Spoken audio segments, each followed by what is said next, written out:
NFL Draft, a week from today. I want a wide receiver. Not necessarily a week from today, but how about a week and a day from today, like somewhere right near the beginning? Good morning to you. Good Thursday morning. I'm Dejan Kovacevic of DK Pittsburgh Sports. This is Daily Shot of Steelers. It comes your way bright and early every weekday if you're into hockey and or baseball. I also offer daily shots of Penguins and Pirates that I hope you'll check out. I'm not going to get into which receiver they should take or why they should take that receiver. I'm already on record on this show as saying that I love Jahan Dotson at Penn State. I think he'd be a perfect fit for what this team needs, for what this depth chart needs. But the truth is, he's there in, I don't want to call it a muddle because that sounds negative, but he's there in a group of 5 or 6 wide receivers, any of whom could go in any order. And with how well the Steelers have done in picking at that position, I'd rather leave that part to Kevin Colbert, Mike Tomlin, and the whole staff. Now, what interests me at this stage of anticipation heading into this draft is positional need. Now, I feel like this part requires a preface. I'm very much in favor of taking the best player available in almost any situation, except when you have a franchise quarterback, and then it's kind of silly to go drafting quarterbacks in early rounds, as one Ben Roethlisberger made pretty clear a few years ago when Mason Rudolph was selected, and he thought it should have been an inside linebacker, and by the way, he was right. The football landscape is littered with lousy teams who stay lousy, in large part because they just look at their depth chart and say, oh, we really need one of those, and then they let a better player at another position slip away. Now, that said, I'm human. And the moment a pick is announced, I guarantee you I have the same reaction as 99.999% of all observers, and that is to judge it based on the position. Admit it, seriously, okay? It's all right. Not everyone has poured their heart and soul into studying every single prospect in every single class and is ready to say, oh yeah, but he needs a little bit more work on how he moves in space. Like these are astronauts or something. For those who do dig that deep into it, and I am, by the way, preparing a really hard crash course on a number of things between now and a week from now, most of the rest of the planet goes by position. So if, for example, last year, the running back the Steelers chose would have been Travis Etienne out of Clemson instead of Najee Harris, at the risk of really ticking some people off who are listening to this, the reaction probably would have been about the same. Maybe a little bit of disappointment because Najee had been built up here, and there was an expectation that Najee would be the guy, but for the most part, it would have been, yes, they got a running back. They got their guy. They filled their need. Well, in that spirit, I am here to advocate with full throat, full gusto, that this team needs to take a wide receiver within the top 2 picks. This portion of Daily Shot of Steelers is brought to you by Point Park University. Choose from nearly 100 career-focused programs leading to bachelor's, master's, and doctoral degrees.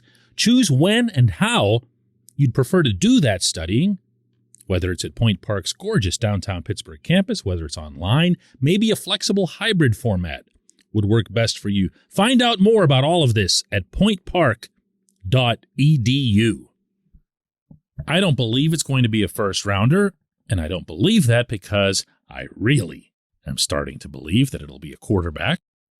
I also happen to believe that on an annual basis anymore, wide receiver tends to be crazy deep. in any class. That doesn't mean that everyone's a Jamar Chase, but it does mean that Deontay Johnson was a second rounder. Out of the MAC. They're everywhere. Mamas are raising their children to be wide receivers.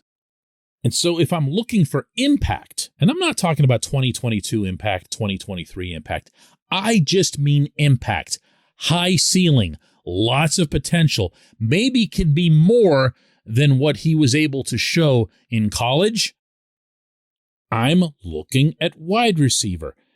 Now, the fact that it dovetails with the Steelers' need, obviously, is a nice thing, but it really does.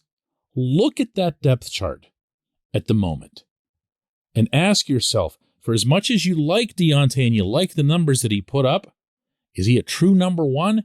Statistically, yes. In terms of his performance slipping off as the season goes, you want your really, really good players, your number one players on any depth chart to be the kind who get stronger as you get closer to playoffs. Deontay's gone the other direction now, a couple years in a row. Chase Claypool, all kinds of question marks there, but these are the only two starting caliber wide receivers on the entire roster. That's not being mean. It's just to say that picking up Miles Boykin off waivers from the Ravens when he had 33 total catches over 3 years, that's a depth guy. Anthony Miller, for as much promise as he's shown in training camp and in practice squad situations and everything else, depth guy. Gunnar Olszewski, he might be the Ray in the mix, and I say that in the positive context because every team needs one of those, especially when it comes to the kicking game. But that's it. I just gave it to you. That's it. And this team can't go into the 2022 season limited in this way, and I honestly don't see the value in going and getting a free agent because A, they're grossly overpriced for the most part, and B, they're right there for you in the draft. And they can walk right onto the field. They're plug and play. So circle it, identify it, hope that there will be one available in the second round. You're not going to get Jameson Williams. You're not going to get either of the two Ohio State kids. And the truth is, you're probably not going to get Jahan Dotson in the second round. However, there are a lot of these players. If all else is equal, take the wide receiver. Top 2 rounds. Absolutely top 2 rounds. When we come back, just one question.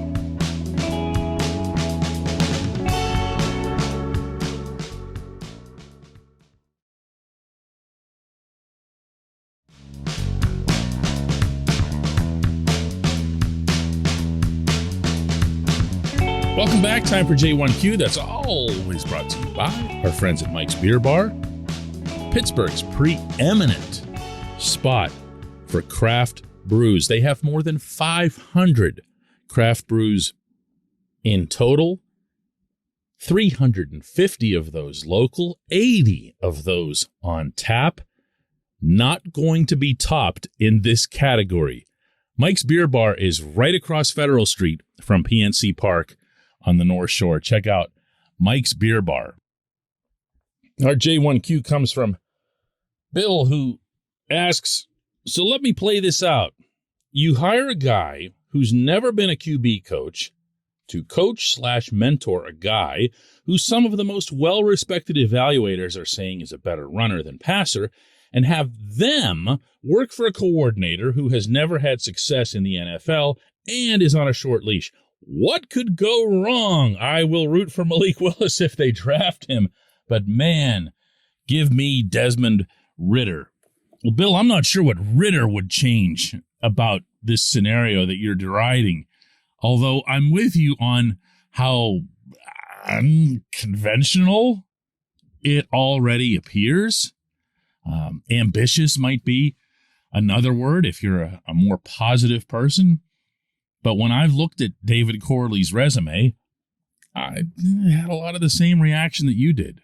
Corley has never been a quarterback's coach, and now he is an assistant quarterback's coach at the very top level of the sport. Corley, for anybody who doesn't know, was hired a couple of days ago to be Mike Sullivan's assistant. He's 42 years old. He's from William and Mary, which, not coincidentally, I'm sure is where Mike Tomlin is from.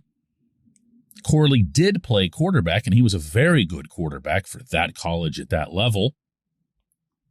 But his work has been in coaching up running backs and other facets of the offense. Now, you can say, so what? I mean, he's been a quarterback. He knows how to instruct quarterbacks. That's just not how it works in professional sports.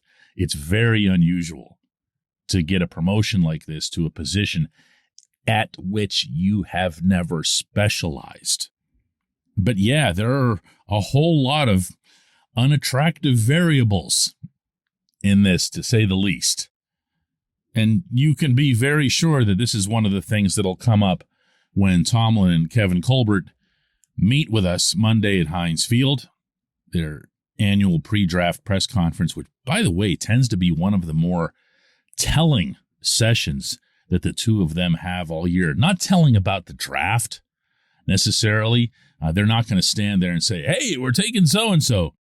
But there are a lot of questions answered that linger over a long period in the offseason during which they're not available much, that you finally have a chance to ask. Let's just say, for example, the constitution of the offensive line. Who are your options at center? Is it going to be James Daniels and Mason Cole? Is Kendrick Green still in the mix? That kind of thing. And there's no way they're going to get through that press conference without being asked to explain what they have in mind with a dual quarterbacks coach setting and things like that. But yeah, look, Bill, I'm not about to dump all over your theory here. If it works, if they draft, whether it's Willis or Ritter, and they bring that young quarterback into the fold in the form of, I don't know, an apprenticeship, it'll be an unusual approach to developing a potential franchise quarterback. But hey, to consider this, if it works, they'll be getting praised into infinity for everything that they've put into this, including, incidentally, bringing in Mitch Trubisky to make sure that they're not flying blind at the most important position on the field. I appreciate the question. I appreciate everyone listening to Daily Shot of Steelers. We'll do another one of these tomorrow.